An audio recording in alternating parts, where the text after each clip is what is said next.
Hai, bertemu lagi dengan saya, Novi. Oke, hari ini saya mau review satu tenda yang sebenarnya bukan tenda ultralight, tapi bisa kita kategorikan sebagai tenda ultralight karena tenda ini memiliki bobot under 2 kg. Oke, langsung aja, ini dia tenda Wheelchill seri Kenawa 2P atau 2 person. Yang pertama bakalan saya bahas adalah seperti biasa material atau bahannya. Untuk outer dia bahannya 210 T polyester dengan waterproof rating 3000 mm. Untuk innernya dia menggunakan polyester plus mesh. Nanti akan saya bahas lebih dalam untuk innernya. Kita ke bagian luar dulu saja. Nah, kenapa tadi saya bilang tenda ini bisa kita masukkan ke dalam kategori ultralight? Karena untuk bobot tenda ini sendiri hanya 1,9 kg, tapi tanpa footprint ya teman-teman. Jadi kalau kalian membeli tenda ini, kalian harus membeli footprint secara terpisah karena untuk tenda jenis seperti ini dia menggunakan alas atau floor yang bukan PE. Jadi bahannya lebih tipis tetapi waterproof ratingnya tentu saja lebih tinggi. Untuk ukuran keseluruhan tenda ini, untuk lebar bagian depan 210 cm, dari depan ke belakang 190 cm, dan untuk tingginya 120 cm. Oke, sekarang saya bahas lagi tentang frame-nya. Tenda ini sudah menggunakan frame aluminium alloy dengan dimensi 7,9 mm. Untuk pasak yang digunakan, pasaknya masih menggunakan pasak jenis konvensional, bukan jenis pasak seperti tenda-tenda sekarang yang jenis Y-Stack atau yang lainnya. Dia masih menggunakan besi pasak konvensional. Oke, kita tetap di bagian outer, kita ke bagian jahitan dulu. Nah, ini kan waterproof ratingnya sudah tinggi, tapi kalau jahitannya masih belum di-seal, jadi sia-sia, nanti air tetap akan masuk di lubang-lubang bekas jahitan. Kita lihat dulu apakah ini sudah di-seal atau belum untuk jahitannya. Kita buka. Oke. Nah, untuk jahitannya dia sudah di seal ya teman-teman. Jadi dipastikan air tidak akan masuk melalui lubang-lubang bekas jahitan ini tadi. Oke, kita buka aja. Kita akan ke bagian dalam. Tapi sebelum ke bagian dalam, sambil saya buka akan saya kasih tahu lagi untuk sirkulasi udara. Dia terdapat sirkulasi udara di bagian kanan dan kirinya. Untuk teras, nah untuk teras dia sebenarnya untuk ukuran teras ini belum bisa dikatakan teras ya. Ini cuma ada lebihan sedikit, paling cuma untuk kita meletakkan sepatu. Terus untuk bagian di pintu dia masih menggunakan tali ikat, bukan seperti tenda-tenda yang kebanyakan saat ini yang tinggal kita cantol menggunakan sejenis kayak apa itu ya, buckle atau apa itu, pokoknya kalau ini masih diikat. Nah, untuk pintunya dia terdapat 2 pintu. Untuk di pintu bagian depan ini tadi dia diberi sedikit ruang, bukan teras sih sebenarnya, lebih panjang untuk bagian outernya. Nah, untuk di belakang ini nanti itu lebih pendek, jadi tidak bisa untuk menempatkan apapun di belakang ya, hanya sekedar ya paling beberapa senti saja, kurang lebih 5 sentian saja, tidak seperti di depan. Sekarang kita ke bagian inner atau dalamnya. Akan saya buka. Nah, untuk dalamnya ini kita cari resletingnya dulu. Sebentar, ini dia. Dia menggunakan resleting biasa ya, tanpa disertai tali prusik, resleting biasa, polosan. Ini dia untuk dalamnya.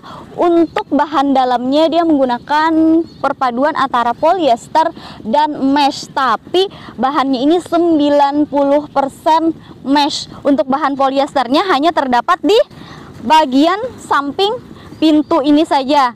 Nah, untuk di dalamnya, untuk kiri dan kanan itu full mesh semuanya. Oke, saya masuk ke dalam aja, akan saya kasih lihat yang bagian dalamnya. Nah, ini dia. Nah, ini tadi sudah saya buka aja pintunya keduanya supaya lebih kelihatan bagian dalamnya. Nah, untuk bagian dalamnya ini seperti yang saya bilang, untuk polyesternya hanya di bagian samping pintu ini tadi. Selebihnya itu mesh semua. Jadi 90% bahan di inner ini adalah mesh. Terus kita ke bagian ininya, di dalam seperti tenda-tenda lainnya, di dalam ada kantong atau pocket, di kiri dan kanannya ada 2 pocket. Nah, terus di mana lagi ya, di bagian atas ada gantungan lampu seperti biasa, pocketnya cuma 2, ada bagian atas ada gantungan lampu. Terus kita ke bagian alas atau floornya. Untuk waterproof ratingnya di bagian alas ini sudah 5000 mm, tapi tetap ya saya menyarankan bagi kalian yang menggunakan tenda seperti ini untuk menggunakan footprint. Jadi untuk tenda ini seperti saya bilang di depan tadi, dia tidak disertai dengan footprint, jadi kalian bisa beli footprint terpisah. Untuk pintu inner juga dia ada 2, seperti outer juga ya, ada 2 untuk depan dan di belakang. Nah, tentunya kalian bisa masuk mau lewat depan atau lewat belakang. Saya akan bahas apa aja kelebihan dan kekurangan tenda ini dengan harga yang menurut saya tenda ini harganya sangat terjangkau dan lumayan murah, cocok digunakan bagi para pemula atau pelajar yang ingin camping dengan menggunakan tenda yang ringan dan kekinian. Jadi harga ini ya, harga normalnya itu Rp610.000 di official with shell-nya. Tapi karena sekarang lagi promo, karena tenda ini tergolong baru, jadi masih promo, itu berada di harga Rp575.000 saja. Jadi sangat murah ya teman-teman, di bawah 600.000 kalian bisa dapat tenda dengan frame alloy, dengan waterproof rating yang tinggi tentunya, dan kelebihan-kelebihan lainnya. Oke, saya mungkin di sini aja kali ya. Saya akan bahas apa aja kekurangan dan kelebihan tenda ini. Untuk kelebihannya dulu, kelebihannya yang paling pertama itu adalah harganya sangat murah. Terus untuk waterproof ratingnya ini lumayan tinggi di harga segitu. Terus di harga segitu kita juga dapat frame aluminium alloy. Selain itu tenda ini juga ringan, jadi mendukung apabila kita mengusung konsep ultralight. Meskipun tenda ini belum termasuk kategori ultralight, tapi cukup ringan untuk kita bawa.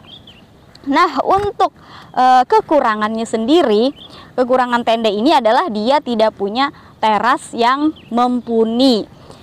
Bisa dilihat kan tadi di sini sangat sempit untuk terasnya. Di bagian belakang juga kita tidak bisa memanfaatkan untuk menaruh barang seperti tenda-tenda lainnya karena ukuran outernya ini tadi untuk bagian depan lebih panjang, dan untuk di bagian belakang dia tadi tidak mempunyai ukuran yang lebih. Terus juga untuk bagian meshnya, karena bagian innernya, karena innernya 90% mesh, jadi untuk di atas gunung tenda ini akan terasa dingin karena bahannya 90% mesh. Jadi angin tentu saja akan mudah masuk melalui bawah-bawah outernya itu tadi. Selain itu, alasnya itu terbilang rendah, tidak terlalu tinggi. Kalau biasanya tenda-tenda kebanyakan kan kalau untuk bisa sampai ke sini bahan polyesternya. Jadi kalau misalkan ada angin masuk dari bawah atau ada cipratan air ketika hujan, dia tidak akan masuk. Kalau ini dia cukup rendah, jadi angin akan mudah masuk, air pun akan mudah menciprat ke dalam inner ini tadi. Satu lagi kekurangannya di tenda ini, di bagian pasak. Pasak jenis konvensional seperti ini nanti akan mudah bengkok, juga akan mudah tercabut. Jadi kita kalau memasang tenda ini harus dipastikan kita memasang pasak di bagian tanah yang padat, karena itutah kekurangan pasak itu tadi, dia akan mudah tercabut dan mudah bengkok. Oke teman-teman, cukup sekian dulu review saya hari ini tentang si Kanawa 2-person ini tadi. Thanks for watching, sampai berjumpa di review saya berikutnya. See you and bye-bye.